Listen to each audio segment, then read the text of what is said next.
Hello friends, आप सबका कक्षा 10 भूगोल विषय के अभ्यास प्रश्नों की इस क्लास में हार्दिक स्वागत है। हमने चैप्टर 1 से लेकर 6 तक सभी चैप्टर्स के क्वेश्चन आंसर सॉल्व करा दिए हैं। वो क्लासेस आप चैनल की प्लेलिस्ट पर जाकर आराम से देख सकते हो। इस क्लास में हम chapter 7 life lines of national economy राष्ट्रीय अर्थव्यवस्था की जीवन रेखा के अभ्यास प्रश्नों को सॉल्व करेंगे। तो क्लास शुरू करने से पहले मेरी आपसे छोटी सी रिक्वेस्ट है कि यदि आपने अभी तक चैनल को सब्सक्राइब नहीं किया है तो कृपया करके चैनल को सब्सक्राइब कर ले और बेल आइकन को जरूर दबा ले ताकि मेरी प्रत्येक क्लास की जानकारी आपको समय पर मिल सके। तो चलिए शुरू करते हैं। देखें, पहला प्रश्न दिया गया है, निम्न में से कौन से दो दूरस्थ स्थित स्थान पूर्वी पश्चिमी गलियारे से जुड़े हैं? यानी इनमें से ऐसे दो कौन से स्थान हैं जो पूर्वी पश्चिम गलियारे से जुड़े हुए हैं? तो इसमें से ऑप्शन नंबर ग सिलचर तथा पोरबंदर, ये दो स्थान हैं जो एक पूर्वी हिस्से में है और एक पश्चिमी हिस्से में, और दोनों आपस में पूर्वी पश्चिमी गलियारे से जुड़े हुए हैं। ठीक है। दूसरा प्रश्न है, निम्नलिखित में से परिवहन का कौन सा साधन वहनांतरण हानियों तथा देरी को घटाता है?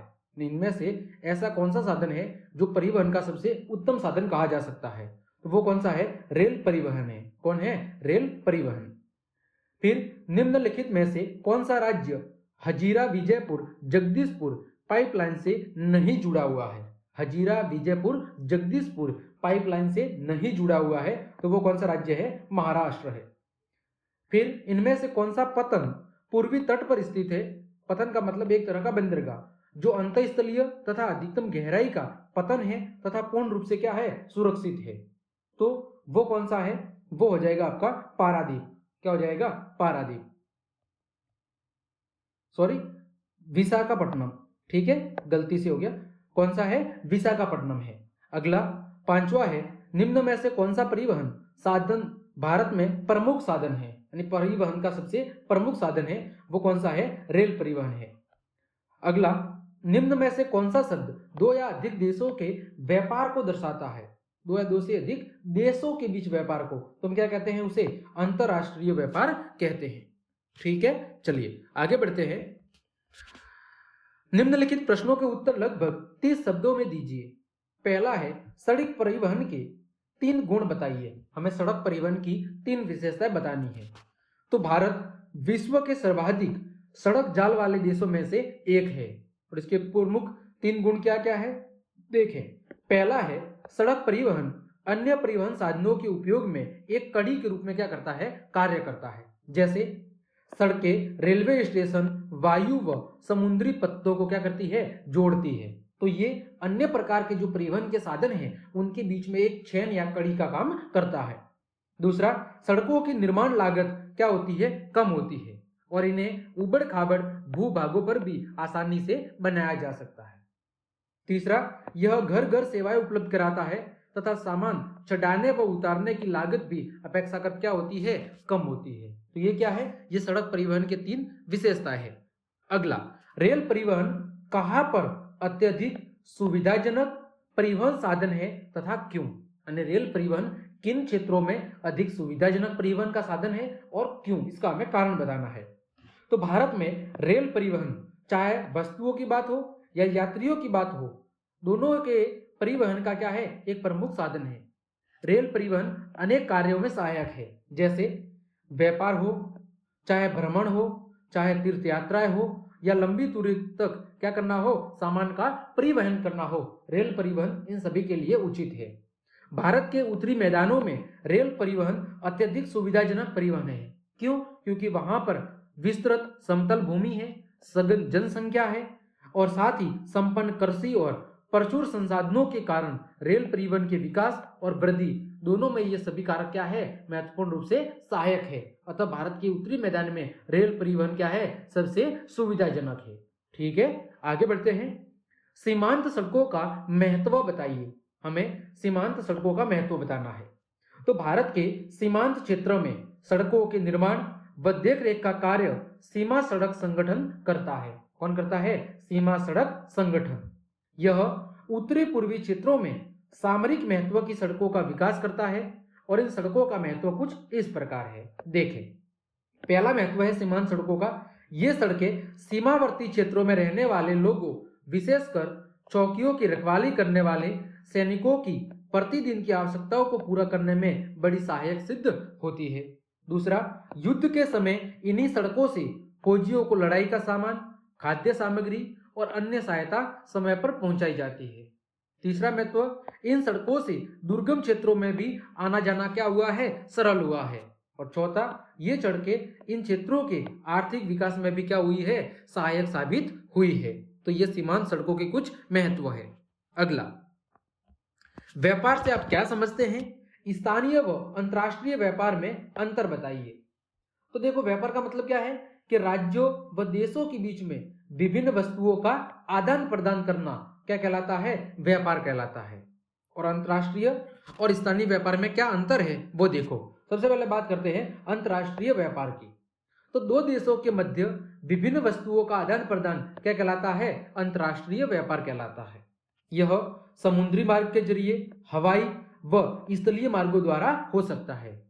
किसी देश के अंतर्राष्ट्रीय व्यापार की जो प्रगति है वो उसके आर्थिक विकास का क्या है, सूचक है। यानी एक देश अन्य देशों के साथ जितना अधिक व्यापार करेगा उसकी अर्थव्यवस्था उतनी ही क्या होगी, समृद्ध होगी।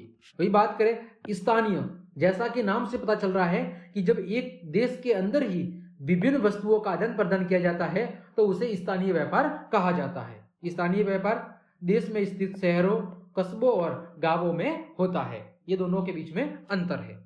आगे बढ़ते हैं। निम्नलिखित प्रश्नों के उत्तर लगभग 120 शब्दों में दीजिए, यानी निबंधात्मक प्रश्न है। पहला है, परिवहन तथा संचार के साधन किसी देश की जीवन रेखा तथा अर्थव्यवस्था क्यों कहे जाते हैं?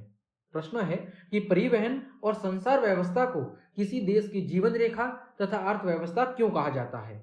तो देखिए इसका कारण क्या है। तो वस्तुओं, सेवाओं तथा लोगों को एक स्थान से दूसरे स्थान तक ले जाना क्या कहलाता है, परिवहन कहलाता है। और यह परिवहन तीन महत्वपूर्ण क्षेत्रों से किया जाता है, या तो वो स्थल परिवहन होता है, या जल परिवहन, या वायु परिवहन। अब बात करें संचार के साधन की, तो संचार के साधन का मतलब उन साधनों से है जिनका प्रयोग एक स्थान से दूसरे स्थान तक संदेश भेजने के लिए किया जाता है।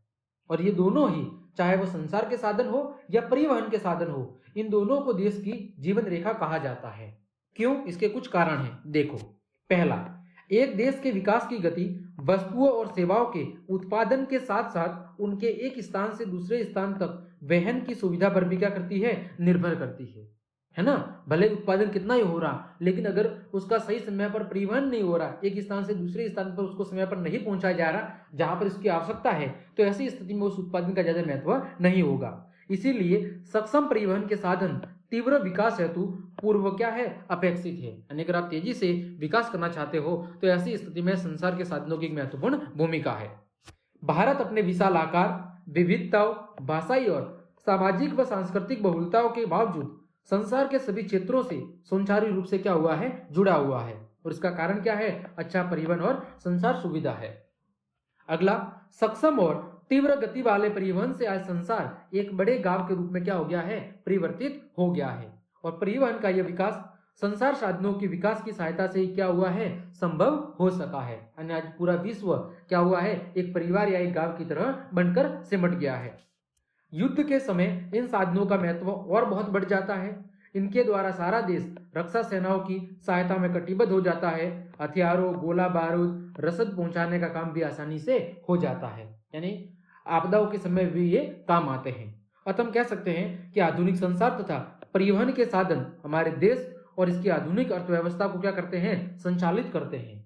अतः ये स्पष्ट है कि सघन व सक्षम परिवहन का जाल और संसार के साधन आज विश्व, राष्ट्र व स्थानीय व्यापार हेतु क्या है, पूर्व अपेक्षित है। और इसकी मदद से ही आज विभिन्न देशों के बीच में परिवहन और संचार की सुविधा बहुत ही आसानी से उपलब्ध हो पाई है।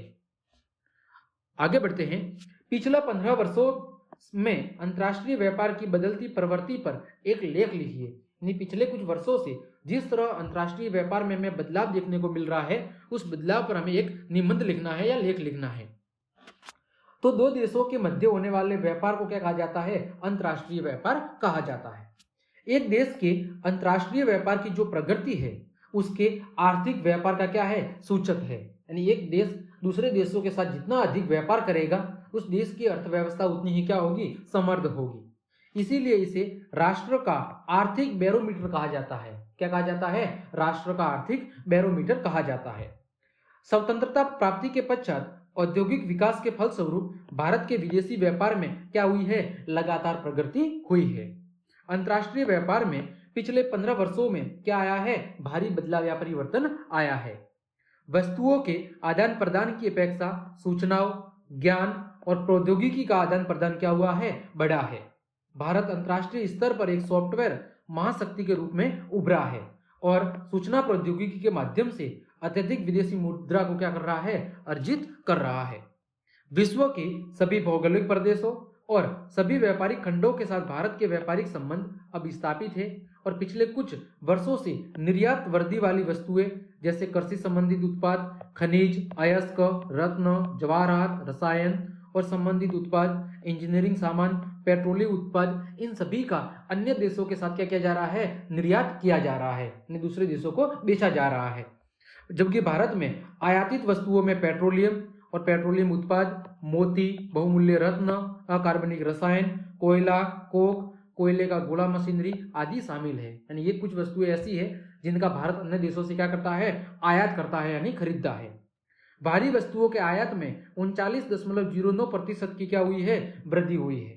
हमें आयात की अपेक्षा निर्यात को बढ़ाने की हमेशा कोशिश करनी होगी, जिससे विश्व बाजार में भारत अपना सम्मानीय स्थान पा सकता है। और जब भारत का आयात की तुलना में निर्यात ज्यादा होगा तो निश्चित रूप से देश की अर्थव्यवस्था क्या होगी? देश की अर्थव्यवस्था समृद्ध होगी।